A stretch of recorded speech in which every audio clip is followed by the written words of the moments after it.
पिछले वाले में हम लोग पढ़े थे कि सिलेबस क्या क्या है साइकेट्री का। इस वाले में हम पढ़ रहे हैं कि आखिर डिफरेंशियल डायग्नोसिस कैसे बनाते हैं और कैसे सही डिजीज तक पहुंचते हैं।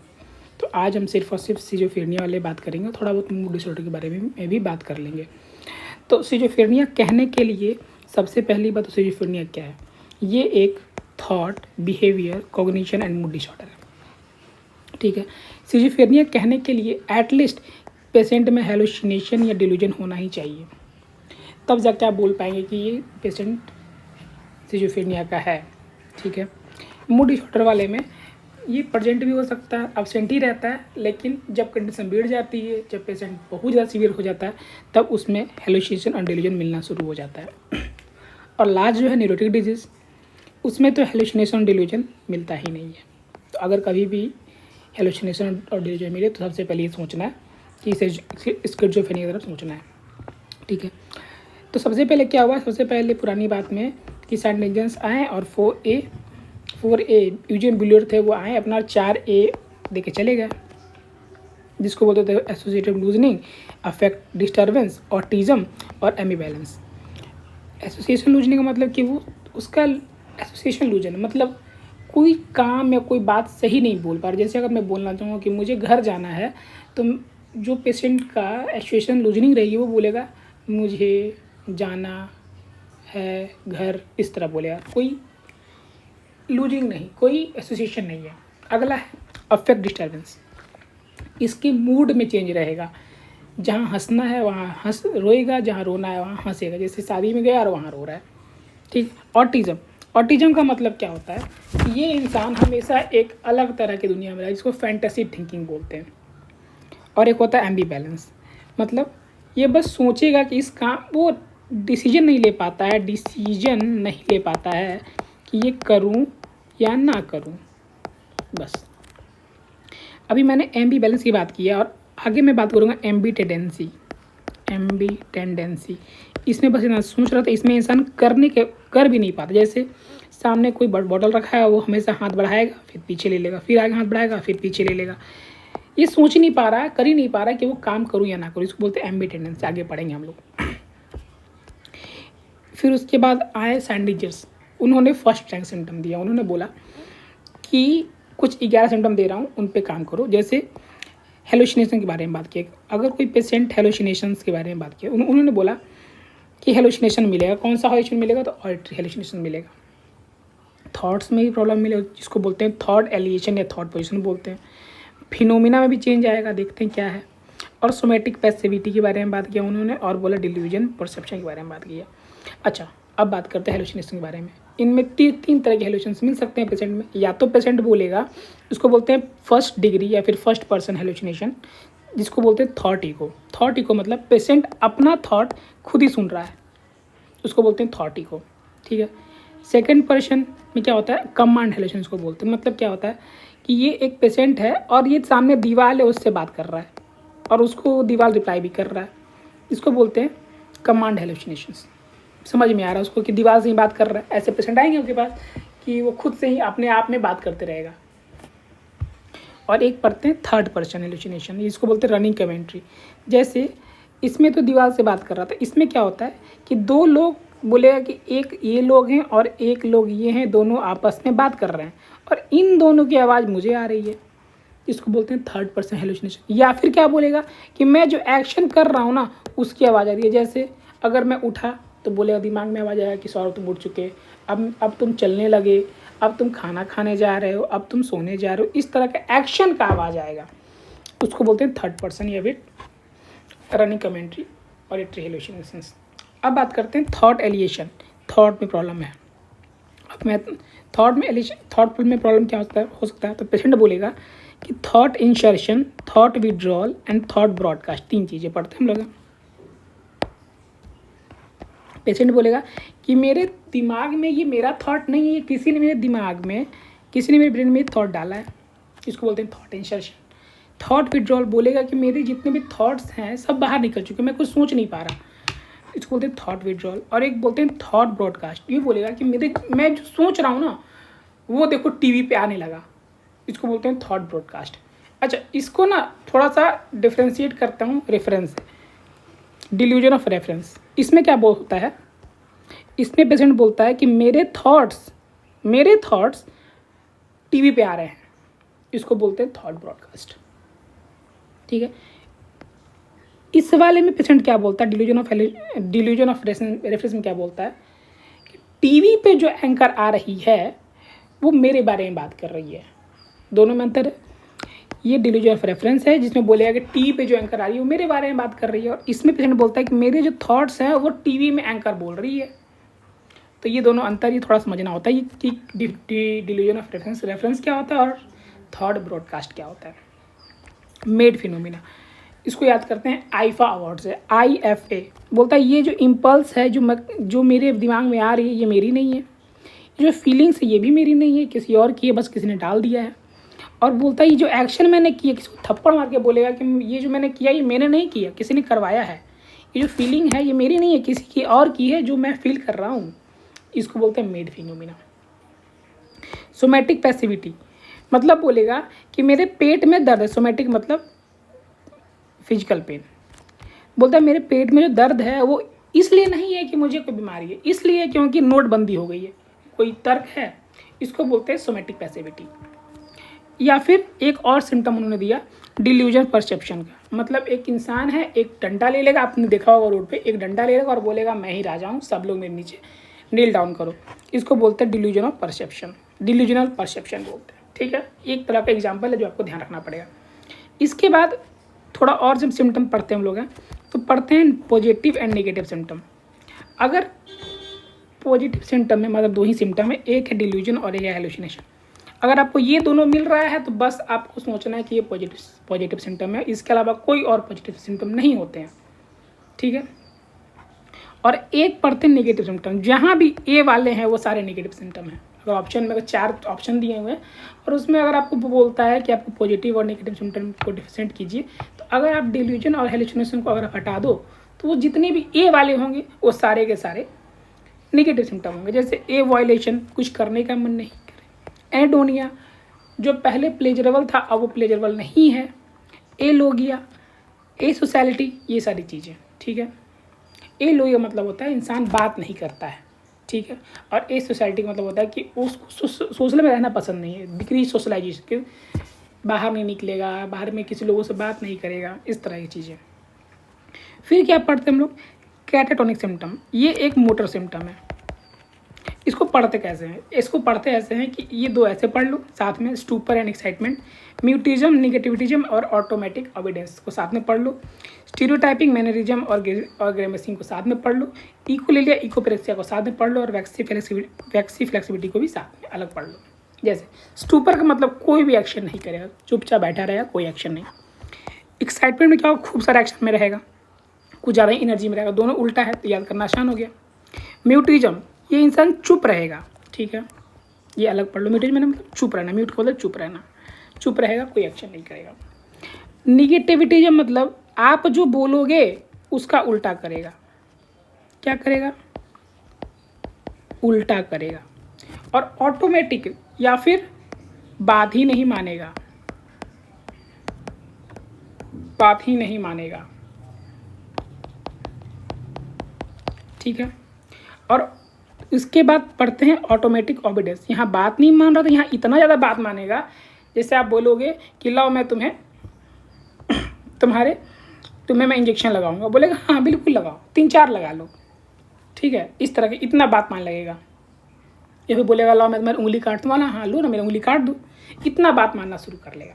ठीक है, इसको बोलते हैं ऑटोमेटिक ओबीडियंस। एक पढ़ते हैं स्टीरियोटाइपिंग और मैनरिज्म। स्टीरियोटाइपिंग का मतलब क्या होता है, कुछ भी अलग ऐसा करे इसका कोई मतलब नहीं है। जैसे कुछ भी अलग तरह का एक्शन, जैसे डांसिंग क्या है, कोई इसमें मैनर है नहीं है। ठीक है, तो कुछ भी अलग करने लगेगा, अजीब सा बिहेवियर नहीं, कोई भी अलग सा एक्शन करने लगेगा जिसका कोई मैनर नहीं रहेगा। और एक पढ़ते हैं मैनरिज्म, जैसे कोई मैनर में काम कर रहा होगा, जैसे एग्जाम्पल सलामी दे रहा होगा बार बार, हमेशा नील डाउन कर ले रहा हो, कोई बात में नील डाउन कर लेता होगा। ठीक है, इस तरह को बोलते हैं मैनरिज्म, कोई एक खास एक्शन को बार बार रिपीट कर रहा होगा। ग्रैमेसिंग मतलब अजीब तरह का मुंह बनाता होगा। ठीक है, अब ये तीनों हो गई बात। अब बात करते हैं इकोलेलिया। देखो लेलिया LAL लाला, लाला कौन है? लाला क्या है? लाला मतलब गाना होता है, लाला। और इकोप्रेक्सिया मतलब ये आपके बात को रिपीट करेगा, रिपीट करेगा किसको? वर्ड्स को। मैं लिखता हूँ, रिपीट करेगा वर्ड को। और इकोप्रेक्सिया ये क्या करेगा? रिपीट करेगा एक्शन को। जैसे आप बोले कैसे हो तुम, कैसे हो तुम, पेशेंट बोलेगा कैसे हो तुम, इसको बोलते हैं इकोलेलिया। और अगर आपने अपनी नाक छुआ और पेशेंट ने भी अपनी नाक छुआ तो इसको बोलेंगे इकोप्रेक्सिया। एक्शन को रिपीट कर रहा है, इसको बोलते हैं इकोप्रेक्सिया। ठीक है, अब बात करते हैं कैटाप्लेक्स। अब पढ़ते हैं वैक्सी फ्लेक्सिबिलिटी। ठीक है, मतलब इसमें भी दो चीज़ें हैं, एक तो हो गया कैटाप्लेक्सी और एक पढ़ते हैं पोस्चरिंग। कैटाप्लेक्सी क्या होता है कि डॉक्टर ने जो पोजीशन दे दिया उस पोजीशन को मेंटेन करता है। डॉक्टर ने पोजीशन दिया, उसको कुछ उस अजीब पोजीशन को मेंटेन कर लिया, उसको बोलते हैं कैटाप्लेक्सी। और पोस्चरिंग, पेशेंट ने खुद ही कुछ अजीब सा पोजीशन को मेंटेन करके रखा बहुत देर टाइम तक, इसको बोलते हैं पोस्चरिंग। ठीक है, ये बहुत बड़ी बात है, अलग बात है। अच्छा, एक पढ़ते हैं कैटाप्लेप्सी और एक पढ़ते हैं कैटाप्लेक्सी। अच्छा, कैटाप्लेक्सी पढ़ते हम लोगों ने कहाँ पढ़ते हैं? तो स्लीप डिसऑर्डर में पढ़ते हैं। इसमें क्या होता है? कैटाप्लेक्सी यहाँ पे है, यहाँ पे कैटालेप्सी है। कैटाप्लेक्सी में क्या होता है? Sudden loss of muscle tone, अचानक इंसान बैठे बैठे गिर जाएगा, उसको नींद आ जाएगा, इसको बोलते हैं कैटाप्लेक्सी। ठीक है, तो ये सारे सिम्टम्स थे। अच्छा, अब इसके बाद डिफ्रेंशिएट कैसे करेंगे इन सब चीज़ को, या फिर डायग्नोज कैसे करते हैं? तो क्या है ना, इसको ट्रिक याद करते हैं हम लोग, धड़कन, DHDCN, धड़कन। धड़कन कैसे याद करते हैं? धड़कन से पेशेंट में कोई भी डिल्यूजन हो या फिर हेलुसिनेशंस हो या फिर डिसऑर्गेनाइज स्पीच। ठीक है, अभी जो मैंने बताया कि कुछ अजीब सा बोल रहा होगा, इन तीनों में से कोई एक सिम्टम होना चाहिए, कोई भी एक सिम्टम होना चाहिए इन तीनों में से।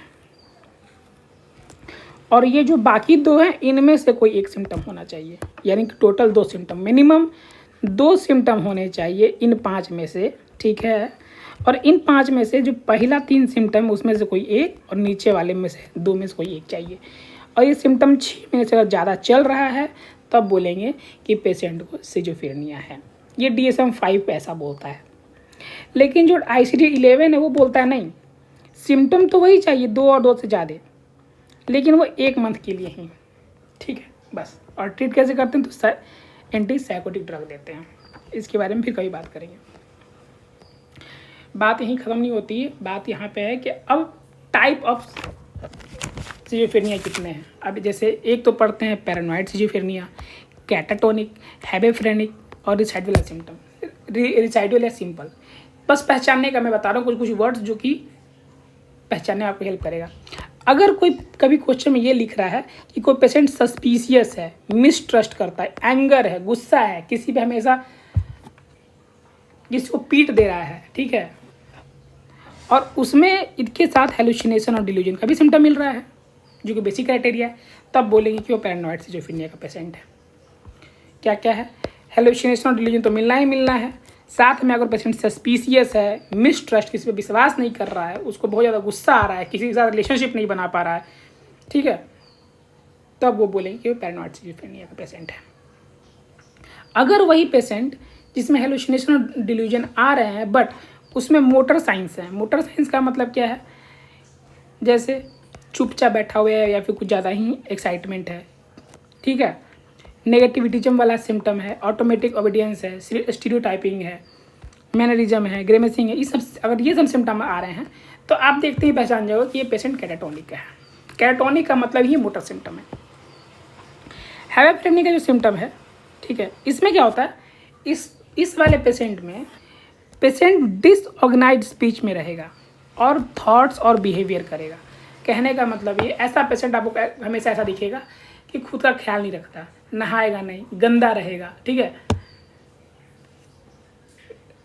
अजीब से बात करेगा, गाली देगा। ये सारे सिम्टम्स जो हैं वो हेबेफ्रेनिक पेशेंट में मिलेगा। बेसिक हमेशा क्वेश्चन में क्या लिख के आता है कि पेशेंट अपने रेगुलर हाइजीन को मेंटेन नहीं कर पा रहा है, गंदगी में रह रहा है, तो ये हेपेफ्रेनिक का सिम्टम्स है, ठीक है। और एक पढ़ते हैं रिस्वाइडल या फिर सिंपल सिजोफ्रेनिया। इसमें क्या होता है, इसमें सबसे कम हेलुसिनेशन और डिल्यूजन मिलता है, बट इसमें सबसे अधिक क्या मिलता है, तो वो सारे नेगेटिव सिम्टम्स मिलते हैं जो हमने पढ़े थे पहले, और फ्लैट अफेक्ट मिलेगा, ठीक है, फ्लैट अफेक्ट और वो सारे नेगेटिव सिम्टम मिलेंगे। ये सारे बात स्किज़ोफ्रेनिया की थी। अच्छा, थोड़ी बात और समझता हूँ। एक तो हम लोग पढ़ते हैं पैरानॉइड सिजोफ्रेनिया, और जब लास्ट हम लोग पढ़ रहे होंगे साइकेट्रिक तो उस टाइम पढ़ेंगे पैरानॉइड पर्सनैलिटी। अंतर क्या है? कोई अंतर नहीं है। ये ऐसे पर्सनैलिटी में ही ये सिजोफ्रेनिया मिलता है, पहली बात ये समझनी है। दूसरी बात, पैरानॉइड सिजोफ्रेनिया का जो पेशेंट रहेगा वो उसमें हमेशा गुस्सा करेगा, मिसट्रस्ट रहेगा, किसी को हार्म करेगा, किसी के साथ रिलेशनशिप नहीं बना पाता है। ये पेशेंट ऐसे होते हैं पैरानॉइड सिजोफ्रेनिया वाले। और ऐसे ही पर्सनालिटी के आदमी भी मिल जाएंगे आपको, जो हमेशा गुस्सा करते रहेंगे, किसी पर विश्वास नहीं करेंगे, हम पे हमेशा सब पे सस्पिशियस एक्शन रखेंगे, ठीक है। और इसी को तो बोलते हैं हम लोग हैं डिल्यूजन ऑफ परसिक्यूशन। ऐसे पेशेंट में वो भी मिल जाएगा। और सीजो टाइपर पर्सनालिटी, ये भी पढ़ते हैं हम लोग, लास्ट में पढ़ेंगे। और पैरानॉइड थिंकिंग, देखिए पैरानॉइड थिंकिंग क्या होता है, एक थिंकिंग है, ठीक है, जिसमें लोग अजीब तरह सोचते हैं, ठीक ना, फिफ्थ सेंस, सिक्स सेंस, कुछ अजीब ही सोच रहा हो, और थिंकिंग जिसको बोलते हैं, मैजिकल थिंकिंग बोलते हैं, ठीक ना। और इसी में बोलते हैं पैरानॉइड पर्सनालिटी। ऐसे पेशेंट में पैरानॉइड पर्सनालिटी मिलती है, ठीक है। हम लोग अभी अगर ये बात अभी समझ में नहीं आई, कोई प्रॉब्लम नहीं है। जब हम लास्ट में जब ये पर्सनालिटी और जब दूसरा पढ़ रहे होंगे तब ये चीज़ क्लियर कर रहे होंगे। ये सारी बातें होगी। अब बात करते हैं कि अप्रोच कैसे करना है पेशेंट को। सबसे पहले आपका पेशेंट आया, ठीक, नॉर्मल पेशेंट आया, उसका आपने बिहेवियर देखा और थॉट देखा। क्या है उसका बिहेवियर और थॉट नॉर्मल है? नहीं, डिस्टर्ब है, ठीक है। अब आपने चेक करना है कि क्या इस पेशेंट में कोई भी साइकोटिक सिम्टम है, like hallucination, delusion, organised speech, या फिर बिहेवियर प्रॉब्लम, या फिर नेगेटिव सिम्टम, कुछ ऐसा सिम्टम है। अगर है तब तो अच्छी बात है, और नहीं है तब तो ये सिजोफ्रेनिया बिल्कुल नहीं है। अगर ये साइकोटिक सिम्टम नहीं है तब तो बिल्कुल सिजोफ्रेनिया नहीं है। ये कुछ और हो सकता है, जैसे एंजाइटी हो सकती है, डिप्रेशन हो सकता है, पर्सनालिटी डिसऑर्डर हो सकता है, और भी न्यूरोटिक डिसऑर्डर्स हो सकते हैं। और अगर साइकोटिक सिम्टम है तो हाँ भाई, लगता तो है कि सिजोफ्रेनिया है। अच्छा, अब ये देखना है क्या ये सिम्टम्स साइकोटिक वाले, ये जो सिम्टम्स हैं ये लेस देन 1 मंथ के हैं, या फिर 1 से 6 मंथ के हैं, या फिर मोर देन 6 मंथ है। अगर वो लेस देन 1 मंथ से सिम्टम आ रहे हैं, ये सारे सिम्टम्स, तो बोलेंगे एक्यूट साइकोटिक डिसऑर्डर है, ठीक। अगर वही 1 से 6 मंथ में है तो बोलेंगे सिजोफ्रेनिया फॉर्म डिसऑर्डर है, सिजोफ्रेनिया फॉर्म डिसऑर्डर। और मोर देन 6 मंथ है तो वो पॉसिबल है कि सिजोफ्रेनिया, अभी मैंने बोला है पॉसिबल बोला, एक देख के नहीं बोलेंगे कि इसको स्किज़ोफ्रेनिया, अभी सिर्फ और सिर्फ लगता है कि हाँ इसको स्किज़ोफ्रेनिया है।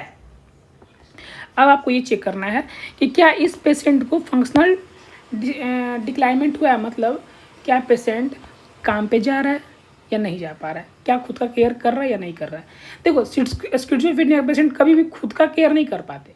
दूसरी बात क्या, काम पे तो जा ही नहीं पाते, वर्क पे तो जा ही नहीं पाते, क्योंकि उनको हमेशा हेलुसिनेशन और डिल्यूजन हो रहा होता है, तो उनका काम, रिलेशनशिप सब बिगड़ जाता है।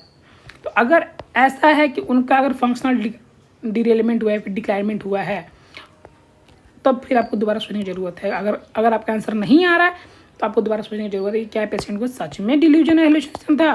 क्योंकि अगर ये कंडीशंस आ रही हैं तो पेशेंट में ये वाली चीज़, यानी कि नो वाली चीज़ तो बिल्कुल नहीं होनी चाहिए। ऐसे पेशेंट में हमेशा फंक्शनल प्रॉब्लम तो रहेगा ही रहेगा। अगर ये नहीं आ रहा तो आपको दोबारा चेक करने की ज़रूरत है। लेकिन अगर आपका आंसर मिल रहा है कि हाँ पेशेंट ये बोल रहा है कि कॉलेज भी नहीं जा पा रहे, स्कूल भी नहीं जा पा रहे, काम पे भी नहीं जा पा रहे, किसी से बात भी नहीं कर पा रहे, सबसे लड़ाई कर ले रहे हैं, तब तो हाँ भाई फंक्शनल डिरेलमेंट तो है। तो अब आपके पास आता है कि हाँ इसमें ये वाली चीज़ें हैं, तो आपको आगे बढ़ना है। अब आपको ये चेक करना है क्या इस पेशेंट में कोई ऑर्गेनिक कॉज भी है। ऑर्गेनिक कॉज का मतलब कि क्या इसको पहले डिलीरियम भी हुआ था, या फिर कोई सर्जरी हुई थी, या कोई ड्रग ले रहा था, या फिर इपिलेप्सी हुई थी। क्योंकि कुछ ड्रग्स ऐसे हैं जो कि डिल्यूजन और हेलुसिनेशन कराते हैं। इपिलेप्सी में भी डिल्यूजन और हेलुसिनेशंस होते हैं, डिलीरियम में भी हेलुसिनेशन और डिल्यूजन होते हैं, इनफैक्ट डिप्रेशन भी होता है। आपको पहले ये पता करना है कि ये सारी चीज़ें हैं या नहीं हैं। इसी पता चलेगा कि कोई ऑर्गेनिक कॉज तो नहीं है। अगर ये सारी चीज़ें नहीं हैं या फिर हैं, अगर हैं अगर ये सारी चीज़ें मिल रही हैं तो इसका मतलब है कि पेशेंट को ऑर्गेनिक साइकोसिस है, ना कि सिजोफ्रेनिया। क्या है? पेशेंट को ऑर्गेनिक साइकोसिस है, ना कि सिजोफ्रेनिया है। अब आपको इस चीज़ की ट्रीटमेंट देनी पड़ेगी। ड्रग है तो ड्रग छुड़वा दो तो ठीक हो जाएगा सारा का सारा। अगर डिलीरियम में है तो शायद पीछे कोई सर्जरी हुआ है उसके कारण डिलीरियम हो रहा है। इपिलेप्सी पे है तो उसको ठीक कर दो तो पेशेंट ठीक हो जाएगा, आगे ये सारी चीज़ें ठीक हो जाएंगी। तो इसको बोलते हैं ऑर्गेनिक साइकोसिस, यानी कोई दिमाग में प्रॉब्लम है।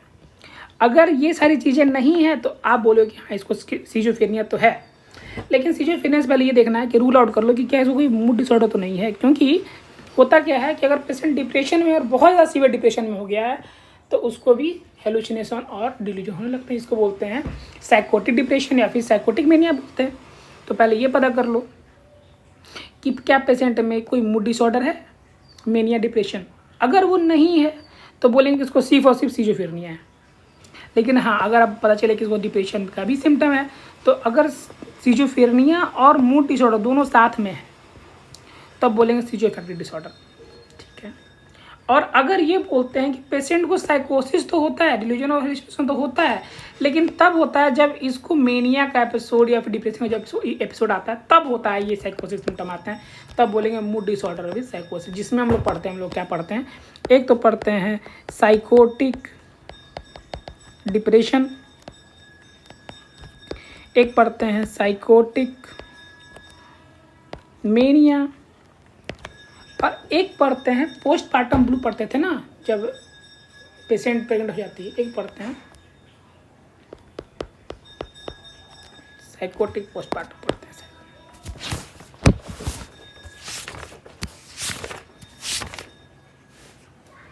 इसको पढ़ते हैं पोस्टमार्टम साइकोसिस। तो अभी इतनी सारी चीज़ें थी, ठीक है।